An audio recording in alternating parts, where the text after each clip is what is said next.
오늘은 각 사람의 분량대로 받는 축복이라 이런 제목으로 함께 은혜를 나누기를 원합니다. 창세기 49장은 야곱이 자기 아들들에게 축복하는 내용이고 마지막 유언입니다. 그런데 이 49장을 읽다 보면 좀 뭔가 의문점이 생겨요. 축복뿐만 아니라 저주의 말과 같은 내용도 보이기 때문입니다. 야곱은 아버지로서 편애하는 게 아닌가.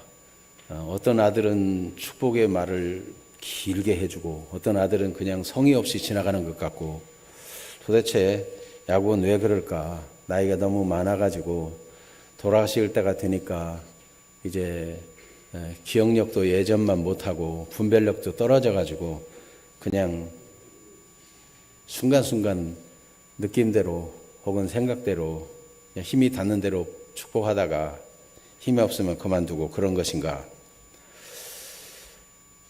그런데 야곱이 과연 분별력을 잃었느냐라고 생각해 보면 야곱이 하는 이 축복의 내용 하나하나가 예사롭지가 않습니다.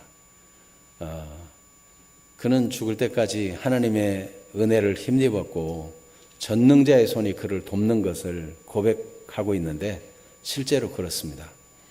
그런데 특별히 28절에 있어서 그들의 아버지가 그들에게 말하고 곧 야곱이 그들에게 말하고 그들에게 축복한 내용은 곧 그들 각 사람의 분량대로 축복하였다라는 말씀이 나옵니다. 앞에 있는 모든 내용은 그 아들 각 사람의 분량에 따라서 복을 준 것이라는 것입니다. 야곱은 어떻게 그 아들의 분량들을 알고 축복할 수 있었을까? 그리고 각 사람의 분량대로 축복한다는 의미는 무엇인가?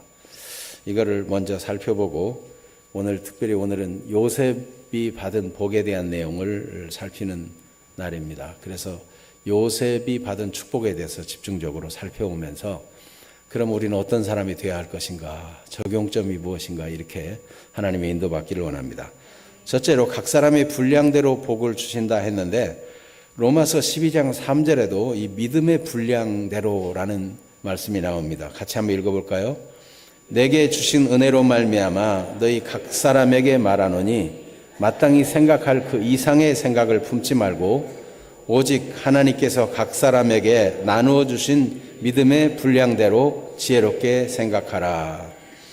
하나님께서 각 사람에게 나누어 주신 믿음의 분량이 있다. 그러니까 이 분량은 하나님이 주신 거예요. 하나님이. 사람이 갖고 싶다고 가져지는 게 아니고 하나님이 정해 주신 거예요. 그 하나님이 그러면 좀 불공평하지 않느냐? 어떤 사람은 이걸 주고 어떤 사람을 저걸 주고 어떤 사람은 많이 주고 어떤 사람은 적게 주느냐? 이런 생각, 이런 질문이 당연히 나오지 않겠습니까? 네. 고린도전서에는 하나님이 각 사람에게 은사를 주시고 직분을 주시고 한 얘기가 나옵니다. 그때 몸의 비유를 하죠. 다 같이 눈이겠느냐? 다 같이 입이고 다 같이 듣는 귀겠느냐? 각각 다르다는 거죠. 네. 눈은 보는 은사를 주었어요. 귀는 듣는 은사를 주었어요. 입은 말하는 은사를 주었어요. 코는 냄새를 맡는 은사를 주었어요. 만일 코가 보기 시작하고 귀가 보기 시작하고 그렇다면 모든 몸이 다 보는 기능만 있으면 듣는 건 어떻게 할 거예요? 말은 어떻게 할 거예요? 아마 코가 이 주먹의 은사가 주어졌다면 코가 갑자기 나가서 앞사람을 콱 때리거나 그런 일을 한다면 그저 이상한 일이 아니겠습니까? 네, 하나님이 각각 은사를 나누어져 가지고 불공평한 게 아니고 조화를 이루어서 몸을 이루게 하시는 거. 이게 하나님의 뜻이라는 겁니다. 그러면 우리 각자에게 은사를 주시고 각자에게 재능을 주시고 각자에게 역할을 주시고 각자에게 직분을 주시고 각자의 맡은 세상에서도 하는 일들을 주신 것은 하나님께서 모든 걸 조화롭게 하셔서 복되게 하시려는 선한 계획을 갖고 계시는 것입니다. 특별히 교회에서 각각의 은사를 따라 직분과 그런 일들, 사역들을 맡기셨어요. 이것은 다 하나님이 복 주신 것입니다. 복이라고 할 때 이것은 참 기복주의자 수준에서 말하는 세속적인 어떤 잘 되고 무슨 성공하고 그런 정도 차원이 아니고 하나님께서 말씀하시는 이 복은 다른 표현으로 하면 샬롬이에요. 샬롬. 이 샬롬 평강, 이거는 형통이라는 단어하고 통하는 단어예요. 모든 게 다 잘 되고 좋은 거예요. 영혼이 잘 되는 것처럼 범사가 잘 되고 모든 하는 일이 형통하고 이게 복의 범위가 우리 전인격적이고 전우주적이고 이게 어마어마하게 하나님만큼이나 큰 수준의 복을 말씀하고 있는 것이지, 어떤 사람은 그걸 알지 못하니까 무슨 또 기복주의적인 설교를 하나 뭐 이렇게 판단하고 복이라고 하면 아르레기 반응을 보이는 그런 사람이 있는데 그게 아니에요. 하나님은 사람을 지었을 때부터 복을 주셨어요. 하나님이 남자와 여자를 창조하시고 그들에게 복을 주시며 그들에게 이르시되 생육하고 번성하여 땅에 충만하라. 바다의 물고기뿐만 아니라 하나는 나는 새와 땅에 움직이는 모든 짐승들을 관리하고 다스릴 수 있도록 그렇게 복을 주셨어요. 하나님이 하실 일을 위임해 가지고 하나님이 사람이 다 모든 일을 관리하면서 행복을 누리도록 그렇게 사람을 지었어요. 여러분, 사람은 태어나면서부터 복받은 존재들입니다. 하나님의 형상이 주어졌어요. 하나님의 주신 엄청난 권한과 은총이 주어진 존재예요. 죄 때문에 이 땅에 문제가 왔지만은 근본적으로 사람은 복된 존재입니다. 그래서 여러분, 아이고 나는 지지로도 복도 없어. 내 운명은 이런가 봐. 이렇게 사는 거는 하나님 보시기에 너무 가슴 아픈 일이에요. 그렇지 않습니다. 여러분, 근본적으로 알아야 돼요. 나는 복받은 사람이다. 여러분, 한번 스스로 얘기해 봅시다. 나는 복받은 사람이다. 나는 하나님의 사랑받는 사람이다. 네. 하나님은 악인이라도 죄악 중에 죽는 걸 원치 아니하고 돌이켜 살고 복 없는 자라고 절망하며 살기 아니고 하나님이 내게 주신 복이 크다, 이런 관점을 가지고 살아가기를 원하십니다. 복 없는 사람이다, 나는 지지리도 못났다, 이런 거는 다 사탄에게 속아서 그래요. 형편에 지지 말고 상황에 지지 마시고 말씀대로 생각하고 말씀대로 승리하게 되기를 축복합니다. 아멘. 자, 그러면 하나님께서 복받을 분량을 주신다는 의미가 무엇인가 하면은 28절을 다시 한번 자세히 읽어봅시다. 이들은 이스라엘의 12지파라. 이와 같이 그들의 아버지가 그들에게 말하고 그들에게 축복하였으니 곧 그들 각 사람의 분량대로 축복하였더라. 이 분량대로라고 번역된 이 단어는 원어에 보면 케비르카토 이렇게 됩니다. 그래서 축복이라는 복이라는 단어에다가 케라는 단어, 예, 그래서 복에 따라서 축복하였다. 그러니까 하나님께서 각인이 받아야 될 복, 은사, 역할 이런 것들을 주셨는데 하나님이 정해준 거예요. 근데 그것을 따라서 하나님이 복을 주시는 것이고, 복은 사람에게서 나오는 것이 아니고 사람이 만들어낼 수 있는 것도 아닙니다. 하나님이 정하신 것이 있는데 하나님이 정하신 그 복에 따라서 거기다가 복을 주신다. 여러분, 코가 복을 받으면 어떻게 되겠어요? 냄새를 잘 맡고, 그게 코가 복을 제대로 받은 거예요. 네. 귀가 제대로 복을 받는 건 뭐예요? 귀를 세미한 소리까지 잘 알아들을 수 있는 거, 이게 귀가 복된 거죠. 눈이 복된 거는, 네, 눈이 잘 볼 수 있는 거, 네, 멀리서도 보고 가까운 것도 잘 보고, 이게 복된 거예요.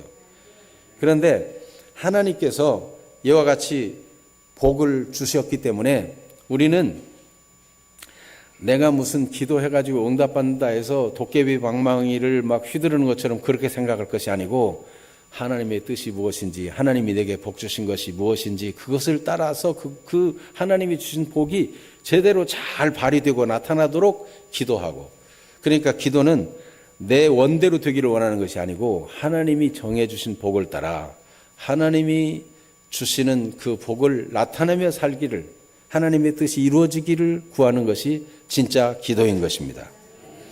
그래서 하나님께서는 이렇게 하나님의 절대 주권에 의해서 각 사람에게 은사나 맡겨진 일, 직분들 뭐 이런 것들이 그의 분량이 된다는 것입니다.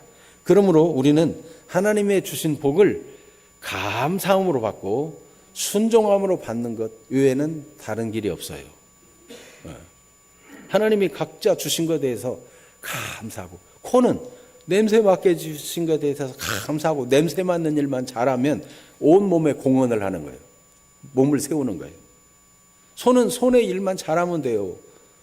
손이 무슨 자꾸 들으려고 하거나 그러면 안 되고, 손은 그냥 이 손으로 잘 기능을 하면 그 손이 복된 것입니다.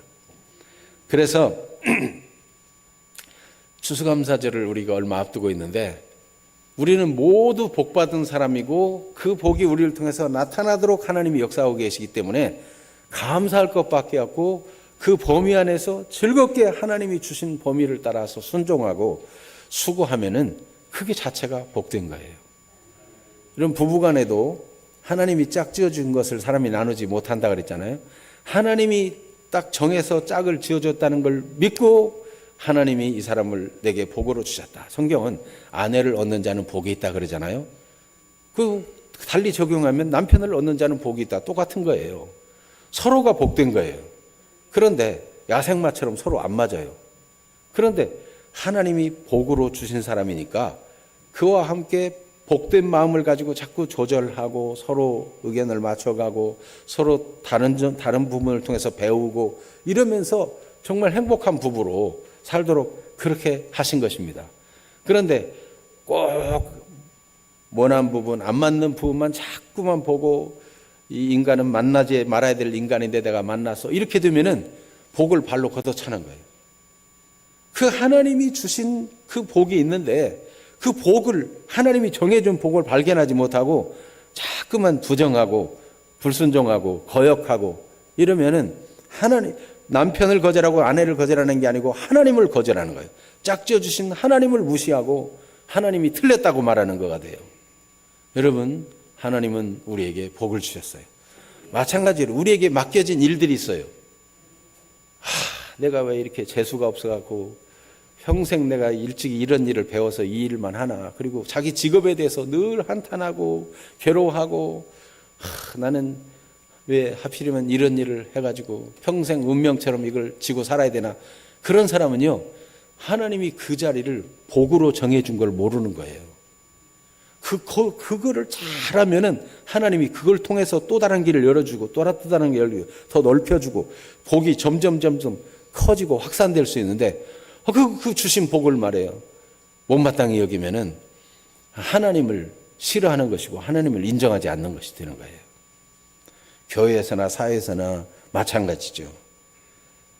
그러면 지금 목사님 하는 얘기를 보니까 하나님이 정해준 복이 있고 딱 기능이 있다는데, 그게 더 복이 증가될 수도 있고 감소될 수도 있다는 말입니까? 그런 질문이 생기죠.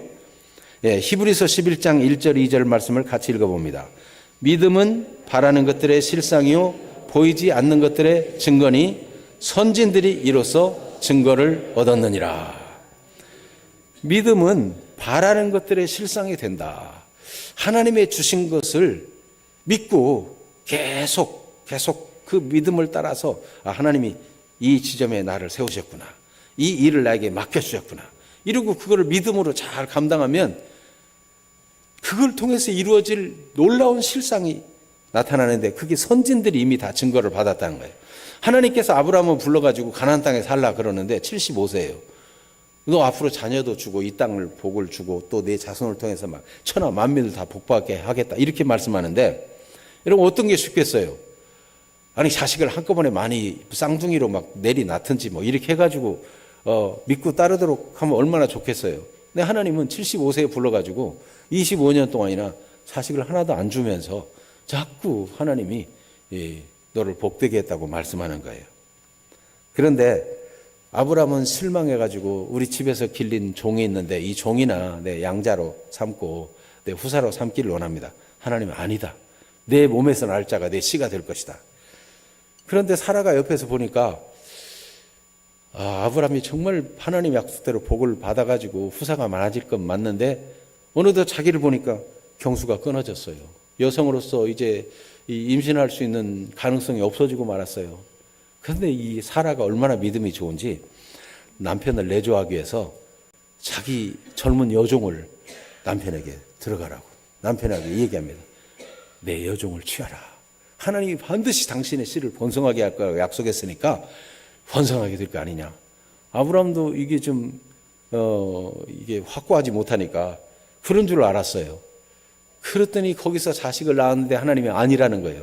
사라에게서 날짜가 내 씨가 되리라 말씀하는 겁니다. 그러니까 사라는 이게 하갈 여종이 학대하니까 막 담대하게 아브라함에게 얘기하고, 아브라함은 만약에 말해요, 믿음이 없으면 사라가 이 늙은이가 젊은 여자 보더니 나를 배반하고 저 젊은 여자가 나를 학대하는데도 가만두고 이혼이야 이혼 나갈 거야 이렇게 했더니 어떻게 되겠어요? 사라는 그러지 않았어요. 그 사실을 아브라함에게 얘기했더니 아브라함이 하나님께 기도하고 하나님이 그 여종을 내쫓으라 내쫓아버린 거예요. 여러분, 결국은 하나님께서 사라에게 내년 이맘때 내가 돌아와서 자식을 안게 해주겠다 그랬더니 사라가 너무 좋긴 하는데 이게 현실하고 안 맞는 얘기예요. 웃었어요. 그랬더니 웃었지? 안 웃었습니다. 웃었어. 내 아들을 낳을 때 내 이름을 웃음이라고 지을게, 이삭. 이렇게 이름을 정해 주었어요. 여러분, 사라는 절대로 이혼하거나 남편을 미워하거나 그러지 않고 하나님 말씀만 믿었더니 말씀대로 이삭, 웃게 되는 그 아들을 얻게 된 거예요. 여러분, 믿음은 바라는 것들의 실상이 되는 것입니다. 믿음의 선진들이 다 이와 같이 증거를 얻었어요. 이삭, 야곱, 성경에 보니까 모세 막 다 나와요.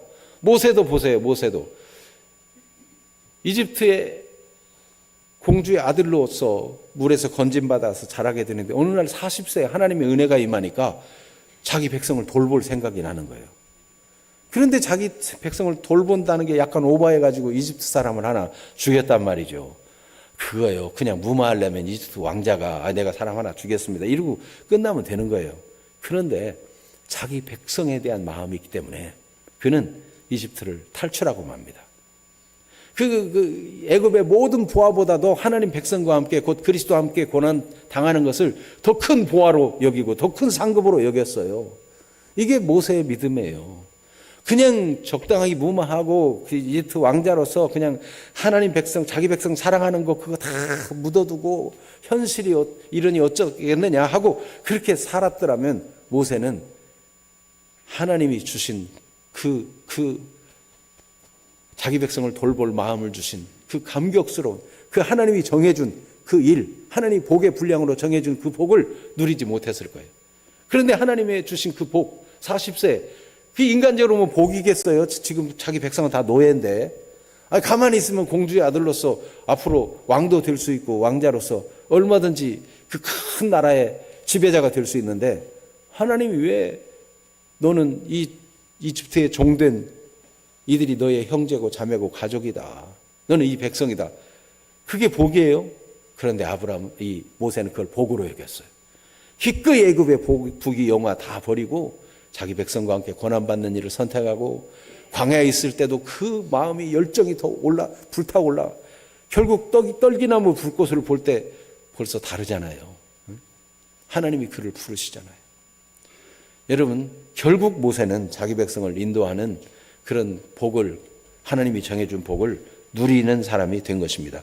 믿음은 바라는 것들의 실상이요 보지 못하는 것들의 증거니 선진들이 이로써 증거를 얻었느니라.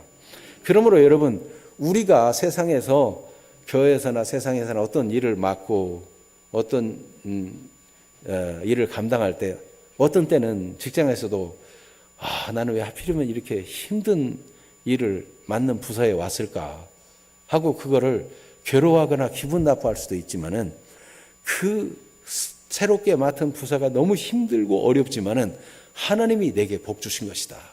내 그릇을 키워주고 내 믿음의 분량을 키워주고 더 큰 일도 감당할 사람으로 나를 준비시키는구나.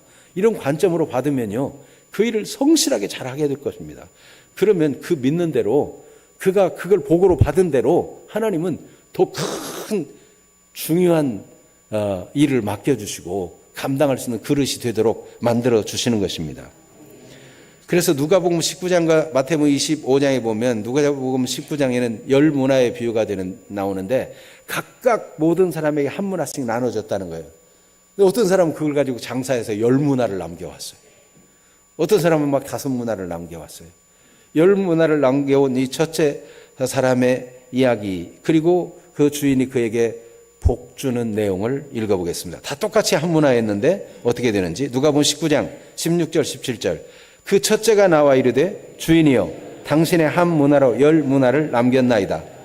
주인이 이르되 잘하였다 착한 종이여 내가 지극히 작은 것에 충성하였으니 10고을 권세를 차지하라 하고.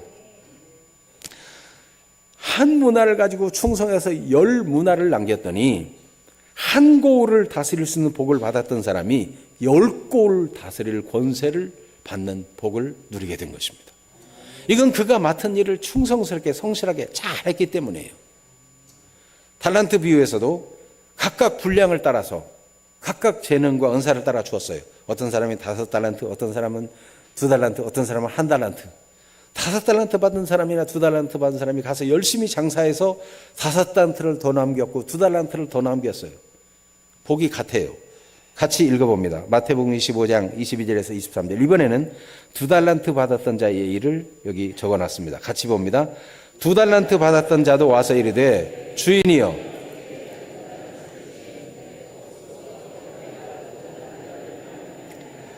그 주인이 이르되 잘하였도다 착하고 충성된 종아 내가 적은 일에 충성하였음에 내가 많은 것을 내게 맡기리니 내 주인의 즐거움에 참여할지어다. 단지 2달란트를 가지고 열심히 성실하게 주인이 맡겨준 일을 잘 감당했더니 이와 같이 적은 일에 충성했으니 내가 많은 것을 내게 맡기겠다. 내 주인의 즐거움, 주인 안에 있는 그 큰 복에 참여하라고 말씀하고 있어요. 그렇습니다. 내게 맡겨진 일들, 내게 주어진 직분, 내게 주어진 은사, 내가 맡은 일들은 그게 하나님이 복 주시는 지점이고 그게 분량입니다. 그걸 불평하지 말고 기쁘게 받아요. 감사함으로 받아요. 못 배웠어도 괜찮고 나이가 많아도 괜찮고 나이가 적어도 괜찮아요. 맡은 일이 스스로 보기에 마음에 안 차도 괜찮아요. 그거 하나님이 정해준 그게 복 주는 시발점이에요. 그게 포인트예요.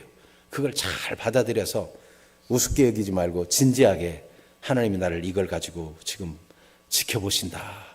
이렇게 생각하고 충성스럽게 성실하게 잘 하면은 하나님이 더 크게 복을 주시는 것입니다. 그런데 태어날 때부터 지지리도 복 없는 상태로 태어난 것 같고 영 기대할 바가 없는 것 같은 그런 상황도 바뀌어질 수 있습니까? 그렇습니다. 네. 기생 라합 같은 경우는 멸망하기로 정해진 죄의 도성 여리고성에 기생 일을 하고 있어요. 일도 말이에요. 얼마나 참 안 좋은 일을 하고 있습니까? 그런데 그는 소문을 들었어요. 이스라엘 백성들이 저 애굽 이집트 왕 그 강한 손을 벗어나서 하나님의 능력으로 홍해 바다도 건너고 이 가까이 와서 드디어 요단강도 건너가지고 이 여리고성 고성 앞에까지 왔다 하는 얘기를 들을 때, 야, 저들은 참 복이 있다. 저들의 섬기는 하나님을 나도 섬겼더라면 얼마나 좋을까. 여리고성은 지금 망조가 들어가지고 왕도 흥청망청하고 관리들도 다 이 우상과 허망한 일에 집중하고 있고 늘 기생집에 가서 하는 얘기를 보니까 나라가 완전히 망조가 들었어요. 참 한심한 거예요. 비록 자기가 기생 일을 하고 있지만은 이대로 망한다는 게 너무 참 나라가 망하면서 같이 망하는 게 너무 마음이 힘들어요. 그런데 그 기생집에 정탐꾼들이 들어온 거예요. 이 라합은 망하게 된 자기에게 정탐꾼이 들어온 것이야말로 하나님의 복이 찾아왔다라고 받아들인 것입니다. 그래서 하나님께서 이 땅을 정복할 정탐꾼을 보내주신 것은 내게 복을 주신 것이다. 그래서 이 정탐꾼들을 완벽하게 숨겨줬어요.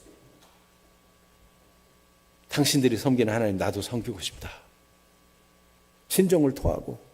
그러니까 이 정탐꾼들이 우리가 이 성을 멸망시키러 올 텐데 어떻게 하면 좋으냐. 그랬더니 라합이 말합니다. 나뿐만 아니라 내 일가 친척들 다 가족들 다 살려달라. 그랬더니 그러면 이 집에 표시를 해두고 그 집 안에 있는 사람들은 다 살려줄게. 너희가 살리고 싶은 사람은 다 그 집 안에만 모여 있어. 이렇게 약조를 하고 떠납니다. 그래서 그 여리고 성이 망하고 가나안 땅이 다 망하는 데 있어서 기생 라합과 그 가족은 다 살아났을 뿐만 아니라 예수님의 조상이 되는 인물까지 돼요. 여러분, 이게 작은 복, 하나님을 경외하고 하나님을 섬기는 것을 가치 있게 여긴 이게 작은 시발점인 것 같은데 예수님의 족보에 나오는 인물이 되는 거예요. 여러분, 하나님께서 우리가 얼마든지 하나님의 복을 소중히 여기고 붙드는 사람은 하나님의 큰 복으로 나아갈 수 있다는 것. 비록 재난의 자리, 고통의 자리에 있다 할지라도 하나님의 복을 사모하고 받아들이면 하나님이 그런 역사를 이룬다는 거예요. 그래서 여러분, 어떤 일에도 절망하지 말기를 바랍니다. 먼저 여러분이 오늘 교회 나온 거 보니까 주 예수님을 진짜 믿으시죠? 세상에는 예수님이 우리 죄를 위해 십자가에 죽으셨다. 그가 사망 권세를 이기고 부활하셨다. 그 주님이 부활의 권능을 우리와 함께 하신다. 세상 끝날까지 우리를 도우신다. 이걸 말하면 콧방귀를 뀌고, 아니 유인이면 왜 십자가에서 실패한 자처럼 죽느냐 이렇게 생각하고 믿질 않아요. 근데 여러분은 믿게 된 게 이게 하나님이 복 받은 거예요. 예수 믿었다는 것은 하나님의 큰 복을 받아들인 거예요. 그러므로 하나님이 여러분을 복 주시기 시작했는데 여러분의 복이 점점 더 커지고 여러분 후손 대대로 더 확산되어지고 여러분을 통해서 하나님이 영광 받으실 일이 더 무궁무진하게 준비되어 있다는 사실을 믿음으로 바라볼 수 있게 되기를 바랍니다. 믿음으로 바라보는 사람은 그것을 누릴 수 있지만, 내가 교회를 다녀보긴 다녀봤지만 처음에는 좋았는데, 아이고, 새신자를 보고 하는 말이 처음에는 좋지, 다녀봐, 좋은 일만 있는 줄 알아. 그리고 실망스러운 얘기는 하고, 그런 사람은 믿음으로 바라보는 눈이 없어진 거예요. 교회를 다니긴 다니는데 온갖 불평과 원망과 시비와 남이 잘 되면 시기하고, 요셉의 형들처럼. 그런 사람이 복을 줄래도 뭐 복이 있어야 복을 주지요. 네. 여러분, 하나님이 예수 그리스도 안에서 우리 죄를 사하시고 우리를 구원하신 것 너무너무 감사하고, 생각만 해도 감격스럽고, 나 같은 죄인이 뭐라고 하나님의 아들이 내 대신 십자가에 못 박히시나? 이웬 사랑입니까? 이웬 은혜입니까? 하나님, 이렇게 복을 주셨는데 제가 무엇을 하면 좋겠습니까? 하나님이 맡겨준 일 작은 거라도 막 감지덕지하며 할렐루야, 감사합니다, 감사합니다. 이렇게 감당하는 사람에게는 그게 바로, 그 사람은 벌써 마음이 성실한 사람이고 진실한 사람이에요. 그 사람은 복을 받게 돼 있어요. 얼마 전에 무슨 유튜브를 하나 봤더니 이런 얘기를 하더라고요. 이 재정의 복을 받는 사람은 5년 내지 7년 안에 1억을 모으는 사람은, 그 사람은 재정 관리를 잘하는 사람이고 앞으로 재정의 복을 받는 사람이다. 잘 될 사람이라 그래요. 왜 그러냐면은 그 짧은 기간에 작은 월급을 가지고도 성실하게 짜임새 있게 경제 관리를 했기 때문에 모을 수 있다는 거예요. 그럼 그 돈을 모았으면은 그 돈을 가지고 노름하거나 함부로 쓰겠냐 이거예요. 얼마나 어디를 투자할 때도 세심하게 생각하고 그렇게 투자하고 관리하겠느냐는 거예요. 그러니까 그 재산이 점점 증식되고 더 잘 될 수밖에 없다는 거예요. 그 말 자세히 들어보니까 좀 일리가 있어요. 여러분, 평상시 삶을 작은 일이라도 성실하게 진실하게 사는 사람은 이 기반이 되어져 가는 거예요. 개판으로 사는데 복권을 얻어가지고 20억이 당첨되었어. 그 사람 복 받아갖고 잘 될 수 있을까요? 평상시 개판으로 살았기 때문에 이거 관리할 줄 알지 못해요. 그게 복인 줄 알지 못하고 그냥 그걸 다 허비하고 오히려 자기 몸도 망치고 인간관계도 망치고, 그 복권 받아가지고 이혼하고 자식들하고 왼수가 되고 있는 거 다 허비하고, 그런 사람 얼마나 많습니까? 여러분, 작은 일에 충성된 자가 큰 일에도 충성되고, 작은 일에 성실한 자가 큰 일을 맡겨줘도 잘 감당할 수 있어요. 여러분, 작은 일이라도 우습게 여기지 말고 하나님이 맡겨준 분량, 하나님이 정한 자리에서 잘 감당하며 복된 사람들이 되기를 바랍니다. 그래서 화가 변하여 복이 되기도 하고, 복받을 사람이 잘못된 태도로 복받을 그릇이 못됨을 세상에 누가 보기에 다 드러내는 일도 있습니다. 에서는 처음부터 복받고 태어났어요. 이삭의 장남으로 태어났으니 장자권, 얼마나 복이 있습니까? 그런데 그 신체는 또 얼마나 건강합니까? 막 털도 막 날 만큼 막 왕성하게 낳고. 그런데 맨날 짐승 꽁무니 쫓아다니면서 짐승이나 잡고, 저 가난한 여자들 뒷꽁무니 쫓아다니다가 가난한 여자들 결혼하고, 하나님이 주신 복은 관심을 갖지 않고 말해요. 그 복을 다 잊어버려요. 네. 르우벤, 우리가 지금 이 야곱의 축복 중에 지난주 본 것처럼 르우벤은 어떻습니까? 르우벤은 야곱의 장자 아닙니까? 그런데 그만 정욕적이고 충동적인 일로 서모 비라를 범하고, 예? 이 형편없는 인간으로 전락하고 말고, 야곱이 이 49장 축복의 자리에서 그거를 이야기할 정도면 르우벤은 뼈를 깎는 마음을 가지고 자기와 자기 후손들이 절대로 그런 기질이 넘어가지 않고 그런 잘못된 충동에 빠지지 않도록 했어야 되는데, 나중에 고라 자손의 반역에 동참하고 망하는 사람들이 되는 걸 보면 얼마나 끔찍한 일입니까? 여러분, 절대로 그렇게 되지 말아야 돼요. 그래서 이 요셉의 축복의 내용 중에 저주처럼 보이는 부분은 경고입니다. 저주가 아니고 경고예요. 정신 차려라. 이제는 돌이켜야 된다. 라합처럼 저주받을 자리에 있어도 하나님을 경외하고 하나님의 복을 붙잡으면 대대로 바뀌게 돼요. 하나님이 복을 주실 근거가 되어서 라합이 그렇게 함으로써 인해서 거기에 계속 복의 근거가 쌓이게 되잖아요. 그래서 다윗이 거기서 나게 되고, 다윗이 또 하나님 앞에 복받을 삶을 계속 살아가니까 그 후대에 하나님께서 왕위가 끊어지지 아니하는 실로가 오시기까지, 그리스도가 오시기까지 통치권이 떠나지 아니하게 하시고, 마침내 영원한 통치자 만왕의 왕 그리스도가 오셔가지고 천하 만민을 살리게 하는 이 위대한 역사를 이루시잖아요. 작은 데서부터 시작해서 거기에 하나님이 복을 주시고 또 복을 주시고, 그래서 점점 복이 막 확산되어지고 커지고 큰 그릇이 되고 감당할 수 있는 사람들이 되어져 가는 것입니다. 큰일 났네요. 요셉은 시작도 안 했는데 벌써 49분이에요. 예. 자, 그러면 이제 이 복받을 분량을 가지고 요셉을 보겠습니다. 요셉과 그 후손에 향한 축복인데, 요셉이 복받을 분량의 사람이 되었다는 것을 나타내는 것을 볼 수 있습니다. 그래서 요셉의 분량과 형들의 분량이 대조가 돼요. 요셉은 아버지 야곱으로부터 다른 아들들보다 더 사랑받는 아들입니다. 창세기 37장에 보면은 노년에 낳은 아들이므로 다른 아들보다 더 사랑해서 채색 옷을 지어 입혔다 그랬는데, 그게 단순히 노년에 얻었기 때문만이 아니에요. 노년에 얻은 아들 중에 이 요셉 말고도 그 밑 더 뒤에 난 베냐민도 있는데, 요셉은 특별한 점이 있습니다. 아버지와 친밀했어요. 그래서 17세에 그 형들과 양을 치는 모습이 나오는데, 창세기 37장 3절에 오면 야곱은 형들과 다른 분량을 보여줍니다. 형들은 아버지가 안 보이거나 그러면 일을 잘못 행해요. 야곱은 아버지가 볼 때나 안 볼 때나 양을 치는데 잘못하지 아니하고 성실하고 진실하게 행합니다. 그러니까 형들이 저러면 안 되는데 하는 걸 보고 그걸 아버지한테 얘기해요.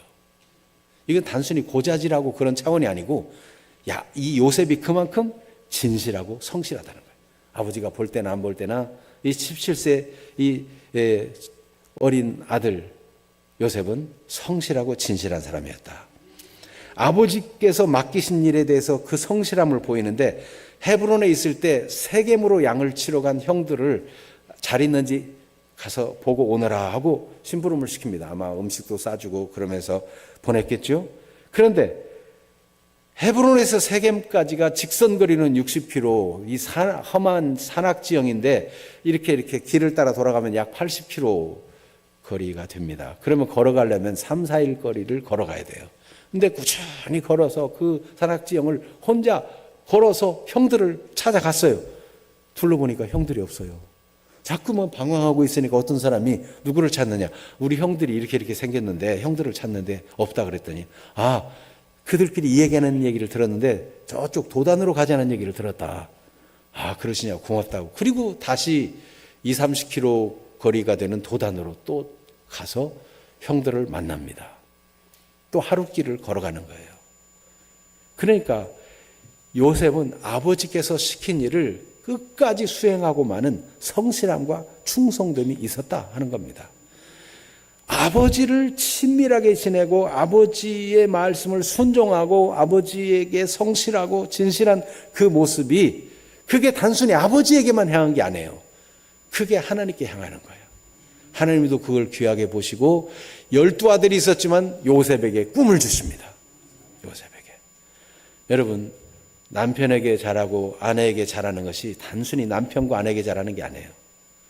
여러분, 같은 소그룹에서 서로 식구들을 사랑하고 귀히 여기고 성도들끼리 서로를 배려하고 조심성 있게 대하고, 이게 단순히 옆에 있는 성도에게 잘하는 게 아니에요. 어떤 사람은 막 함부로 막 퉁퉁 말하고 상처받는 말도 그냥 쉽게 하고, 그리고 나는 뒤끝 없어 이러면 다른 사람은 상처받았는데, 그게 사람에 대한 태도가 하나님께 대한 태도가 연결되는 거예요. 아버지에게 잘한 것이 아버지에게만 잘한 것이냐? 하나님께 잘한 거예요. 하나님이 그를 꿈을 주시고 비전을 주시잖아요. 그래서 요셉은 그 말을 잘 간직하고 하나님이 주신 꿈을 늘 간직하고 아버지로부터 친밀하게 들었던 아브라함, 이삭, 야곱으로 내려오는 그 언약을 다 간직하고 그렇게 살아요. 무슨 상황이 돼도 그걸 늘 마음에 새기며 살아요. 아버지 야곱도 요셉의 꿈을 얘기할 때 그걸 마음에 간직해둬요. 어떤 어려운 상황 속에서 그 꿈을 간직해둬요. 그래서 아버지와 형들과의 관계, 아버지와 하나님과의 관계, 이런 부분에서 보면 요셉이 그 믿음의 분량이 어떠한가를 알 수 있습니다. 또 한 가지, 요셉의 믿음의 분량 알 수 있는 것은, 그가 사람됨의 분량을 알 수 있는 것은 요셉이 이집트의 종으로 팔려간 것을 어떻게 받아들였을까? 야곱은 하나님의 은혜로 알고 축복하는데 요셉에게 축복하는 내용 22절 같이 읽어보겠습니다. 요셉은 무성한 가지 곧 샘 곁에 무성한 가지라. 그 가지가 담을 넘었도다. 샘 곁에 가지를 꺾어서 놨다는 뜻이 아니고 샘 곁에 심겨진 나무, 그 나무에서 무성한 가지가 뻗어나는데 거기에 열매가 맺히고 그 무성한 가지가 담을 넘을 만큼 되었다. 그러니까 요셉은 이집트의 종으로 형들이 미움을 받아 팔려갔지만 하나님이 나를 이 이집트에 심었다라고 받아들인 겁니다. 그런데 이집트에 심겨진 그 자리가 곧 샘 곁에 심겨진 것이다. 하나님의 꿈이 이루어질 자리로 하나님이 옮겨 심은 것이다. 이렇게 받아들인 거예요. 그걸 훗날 창세기 45장 5절에서 8절에 오면 형들이 나를 팔았으므로 근심하지 마소서, 한탄하지 마소서.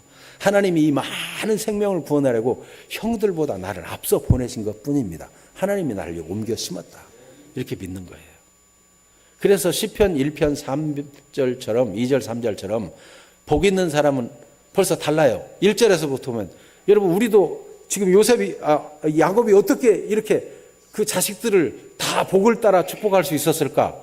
여러분, 웬만한 사람은 저 사람 복 있는 사람인지 복 없는 사람인지 알아요. 늘 입에 불평을 달고 살고 늘 남을 시기하고 미워할 것만 찾는 사람들은 저 사람 복을 스스로 까먹고 복을 발로 차고 있는 사람이구나. 이거 알 수 있는 거예요. 복 있는 사람은 시편 1편 악인의 꾀를 따르지 않아요.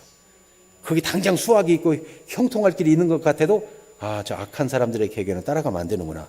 복 있는 사람은 달라요. 죄인의 길에 서지 않아요. 거기 동참하지 않아요. 그런 자리에 서지 않아요. 오만한 자의 자리에 앉지 않아요. 복 있는 사람은 다르다. 복 있는 사람은 여호와의 율법을 즐거워해가지고 하나님 말씀을 즐거워해. 말씀 듣는 게 좋아. 네?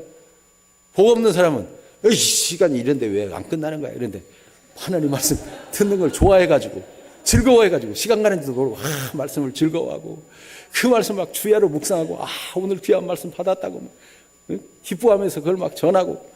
복 있는 사람은 달라요. 그 사람은 하나님께서 이 시냇가에 심은 나무와 같다. 그 말은요, 성경 원어에 보면 그게 관계수로 옆에다가 심겨진, 누군가에 의해서 옮겨서 심겨진 나무와 같다는 거예요. 수로 옆에 심겨져 있으니까 그 잎사귀가 마르지 아니하며 그 하는 일이 형통하래. 열매가 막 주렁주렁 계속해서 맺는 거예요.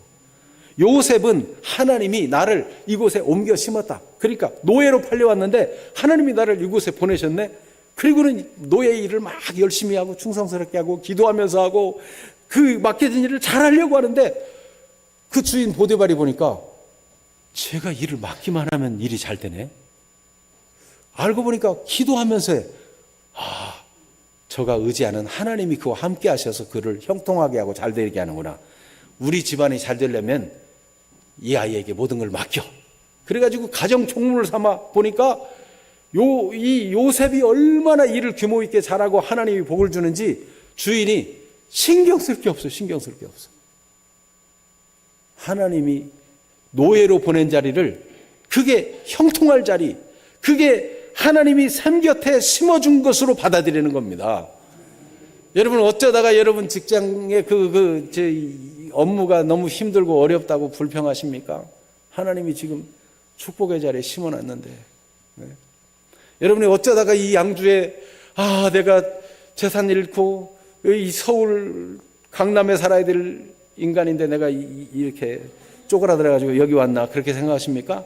하나님이 지금 양주에 보내가지고 이 축복의 자리에 탁 심어가지고 막 하나님이 역사를 시작하려고 보냈는데 날씨가 춥다고 그 때문에 너무 낙심하십니까? 앞으로 이제 호된 겨울이 올 거예요. 여러분 축복의 자리, 은총의 자리 하나님이 옮겨 심은 줄 알고 믿고 기도하고 아멘 할렐루야 충실하게 성실하게 잘 하면은 하나님이 어떻게 복 주시는가 나도 알고 다른 사람도 알게 되는 역사가 있는 것입니다. 그래서 요셉은 거기서 이렇게 복되고 잘 되면 다 환영하고 칭찬하고 좋아하는 게 아니라 시련이 있어요. 여러분 예수님 안에서 복받고 하나님 은혜를 기뻐하고 즐거워하면 항상 좋은 일만 있는 게 아니고 어려운 일도 있습니다.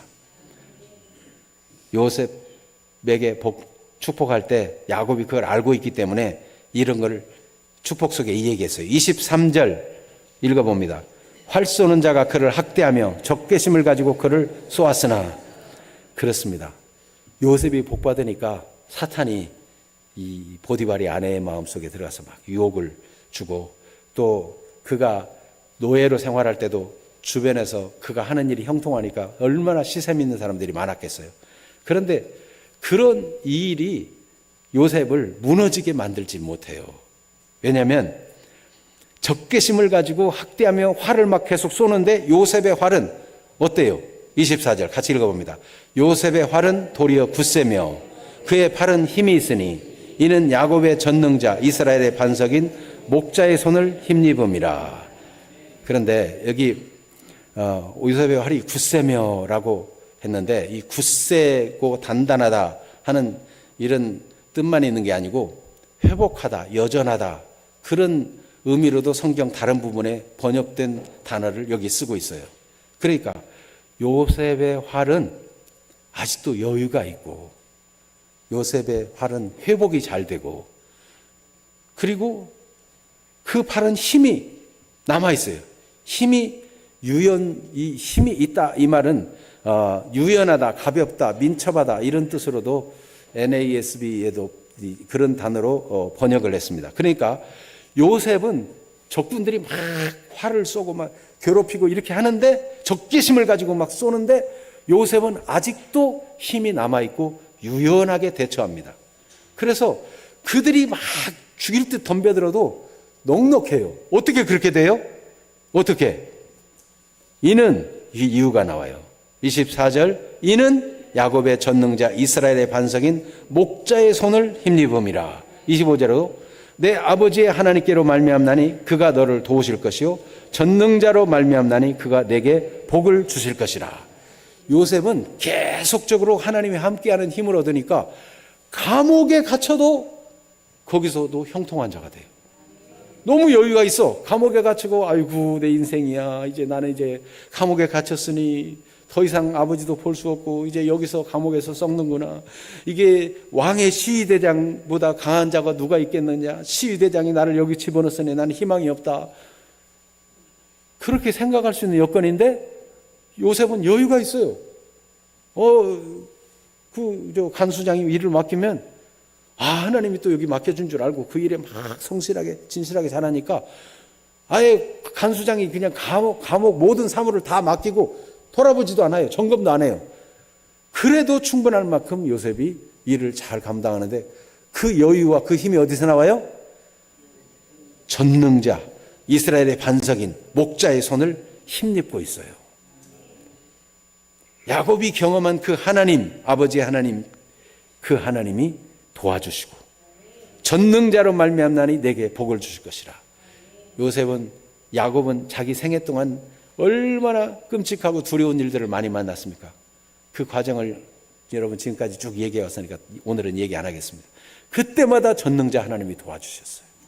그 위기마다, 살떨리는 그 위기마다 그 하나님이 요셉을 도우실 거라고 축복하고 있습니다. 그러니까 그는 목자 되신, 반석 되신 분 요한 칼빈은 장차 오실 그리스도를 말하고 있다라고 해석했어요.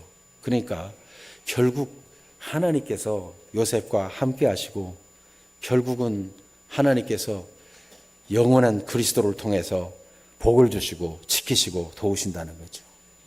여러분, 우리가 어떤 어려움을 당할 때 우리 주 예수 그리스도, 십자가로 승리하신 그리스도, 부활하여 마지막에 심판주로 오실 그리스도가 항상 우리를 돕고 계신다는 사실을 잊지 말기를 바랍니다.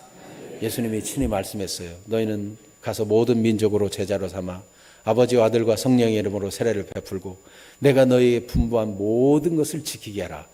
볼지어다 내가 세상 끝날까지 너희와 항상 함께 있으리라. 여러분, 항상 하나님과 함께하는 은혜를 누리기를 바랍니다. 요셉은 오히려 힘이 여유가 있고 남은 것은 적개심을 가지고 쏘는데도 여유가 있고 흔들리지 않는 것은 하나님이 계속 도우시고 함께 하시기 때문이었어요.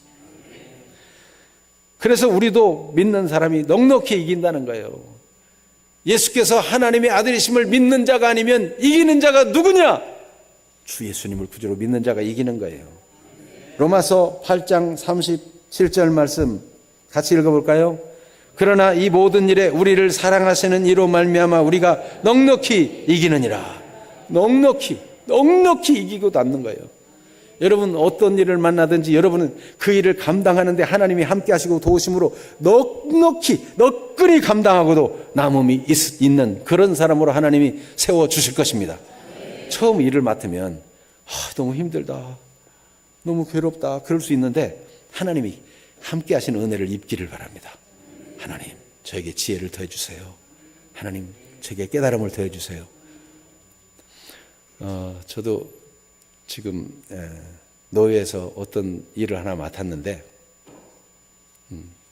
한 교회 문제를 통해서 대리당회장 역할을 맡았는데 그걸 맡기 전에는 내 교회에 신경 쓰기도 힘든데 어떻게 다른 교회까지 신경 쓰면서 도와줄 수 있을까 이렇게 생각했어요. 그런데요, 하나님이 맡겨주셨다라고 생각하니까 기도하는 중에 새로운 아이디어들이 막 떠올라요. 내가 그 일을 맡지 않았으면 알지 못했던 것들이 알게 돼요. 정말 여러분, 어떤 일을 맡든지 괴로워하지 마세요. 하나님이 맡겨준 일에는 하나님이 지혜를 주시고 여러분을 넓혀주시고 키워주시고 복 주실 분량이 있는 것입니다. 믿으시기를 바랍니다. 그래서 여러분, 말씀을 자꾸 경험하는 사람이 돼야 돼요. 기분 나쁘다, 속상하다, 왜 내 인생은 이러냐, 이런 사람은 하나님이 주신 복을 모르고 한탄만 하다가 그렇게 가면은 그게 얼마나 찌그러진 인생입니까? 그렇게 살지 마세요. 하나님 내게 복을 주셨구나. 하나님이 지금 내게 중요한 포인트를 주셨구나. 남이 알지 못하는 이 분야에 내가 독특하게 하나님의 복을 받아가지고 이 주님을 증거할 수 있는 그런 은총을 얻었구나. 이렇게 바라볼 수 있게 되기를 바랍니다. 베드로후서 1장 10절 11절 같이 봅니다. 그러므로 형제들아, 더욱 힘써 너희 부르심과 택하심을 굳게 하라. 너희가 이것을 행한즉 언제든지 실족하지 아니하리라. 이같이 하면 우리 주 곧 구주 예수 그리스도의 영원한 나라에 들어감을 넉넉히 너희에게 주시리라. 하나님께서 우리를 부르시고 택하신 이 사실을 더욱 확고하게 흔들리지 말고 가지세요. 그래서 하나님이 나를 부르시고 택하시고 이 일을 맡겨주시고 이런 사실을 진짜 믿고 믿음으로 하나님이 하실 일, 복 주실 일을 바라보세요. 실상이 될 거예요. 여러분 상상 이상의 일이 하나님께로부터 주어질 것입니다. 우리가 복음 전도하는 일, 이 블레싱 데이를 앞두고 새 가족을 초청하는 일에 대해서도 이 믿음을 가져요. 내가 전도하는 이 한 사람이 이게 얼마나 위대한 사람일지 몰라요. 이 사람을 통해서 어떤 복이 열릴지 몰라요. 기대를 가지고 믿음으로 전도하고 사랑으로 이끌기를 바랍니다. 요셉이 총리로서의 역할을 수행한 것을 보면 그가 얼마나 분량이 커졌는지 보여줘요. 그는 총리가 되니까 교만해지거나 그러지 아니하고 하나님이 함께하는 그 복의 분량을 넘치도록 누리는데 이집트 모든 사람을 다 살게 하죠. 왕도 견고하게 만들죠.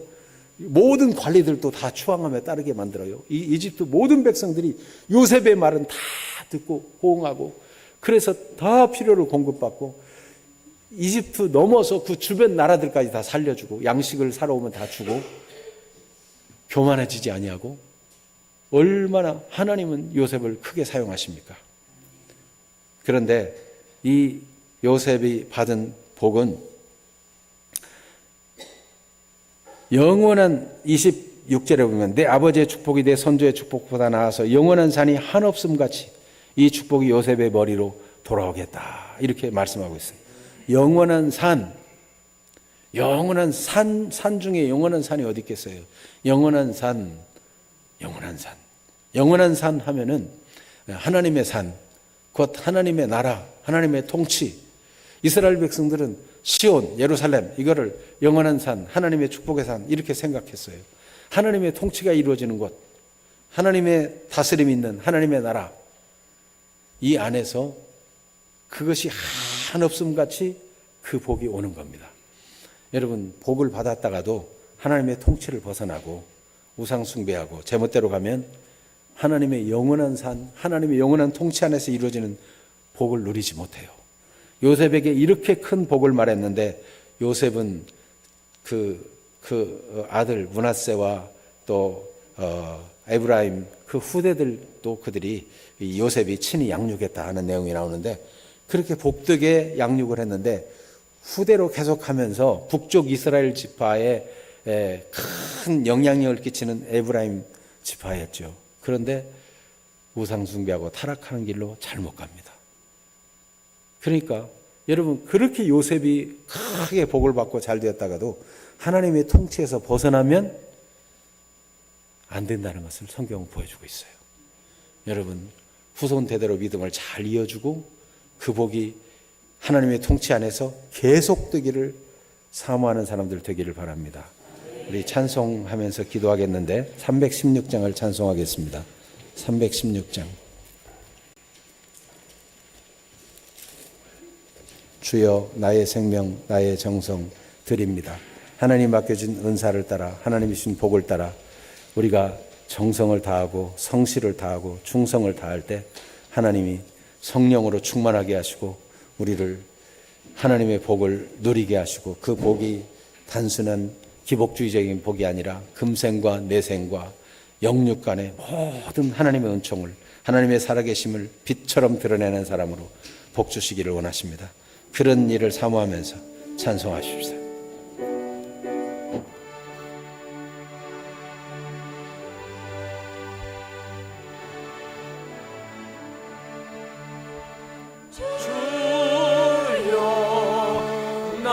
생명 나의 정성 드립니다.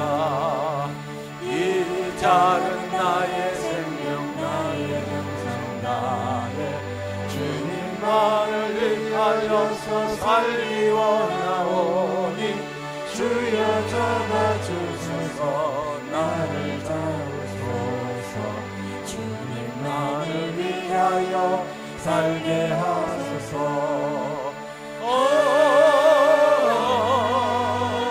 불같은 성령으로 충만케 하옵소서. 환난이 와도 빗발이 와도 주님만 위해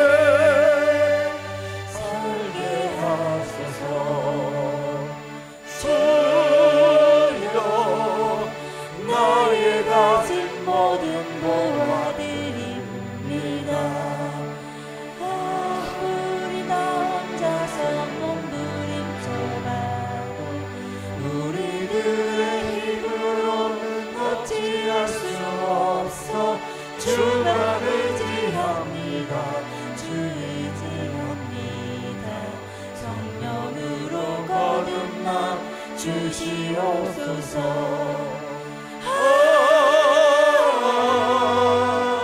불같은 성령으로 충만케 하옵소서.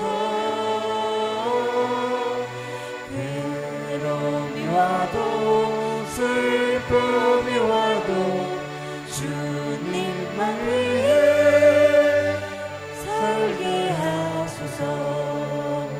주여 이 몸 바쳐 주의 일을 하렵니다. 아무리 어려워도 괴로움 당해도 주와 함께 승리하며 살게 하옵소서. 주님 사랑 크시니 주를 따라가며 주님으로 만족해 하여 주소서.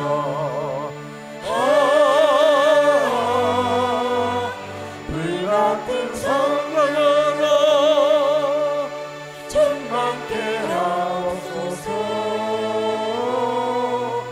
고통이 와도 죽음이 와도 주님만 위해 살게 하소서. 주여 한번 외치고 기도하겠습니다. 주여! 살아계신 하나님, 우리